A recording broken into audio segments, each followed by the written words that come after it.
680 మండలాలు, 81 రెవెన్యూ డివిజన్లు అంటే ఆర్డీఓ డివిజన్లు, అలాగే 28 జిల్లాలు.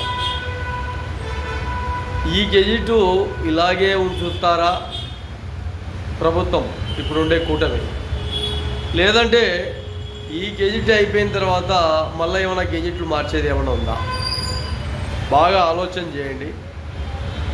సంపన్నులు ఒక విధమైన వ్యక్తిత్వంగా ఉంటారు, ఇంకొక రకంగా ఉండే వ్యక్తులు ఒక రకంగా ఉంటారు, ఇంకొక రకంగా ఉండే వ్యక్తులు ఒక రకంగా ఉంటారు. పూర్తిగా కూలి పని చేసుకొని బతికే వ్యక్తులు ఒక రకంగా ఉంటారు. ప్రతి ఒక్క వ్యక్తి సంపన్న కుటుంబం నుంచి ఎవరు రాలేరు. రకరకాలుగా ఆర్థిక విధానాలు, లోపాలు, సమస్యల వల్ల ఏదో ఒక విధంగా ఒక బలమైన చదువు అనే ఒక విద్యను, శక్తిని ఏర్పాటు చేసుకొని చదువుకొని ఈరోజు మంచి ప్రయోజకులై ఈరోజు దేశాన్ని, రాష్ట్రాన్ని, ప్రపంచాన్ని కూడా ఏలే ఒక బలమైన విద్యను ఏర్పాటు చేసుకొని ముందుకు వస్తున్నారు.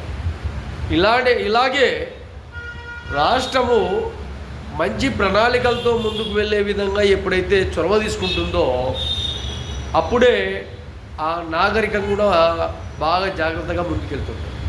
కాబట్టి మాటి మాటికి ఇబ్బందులు గురి చేయకుండా ప్రజలను ఇదే కాన్సెప్టుగా రేపు రాబోయే ఇంకొక పార్టీ కానీ లేదంటే మీరే కానీ ఇంకా అలా ఇలా కాకుండా ప్రజలను ఇబ్బందులు గురి చేయకుండా వీటిపైనే జాగ్రత్తగా ఉండాలని మహాజన రాష్ట్ర సమితి నిన్న కూడా ఒక వీడియో చెప్పాం. 25 జిల్లాలుగా ఉంటే బాగుంటుందని. ఆల్రెడీ రాజకీయ విధానంలో చాలామంది నాయకత్వం, ఆ నాయకత్వంలో సలహాలు రకరకాలుగా ఉంటాయి. కాబట్టి మీ విధానాలు అమలు చేయడం అనేది కరెక్టే.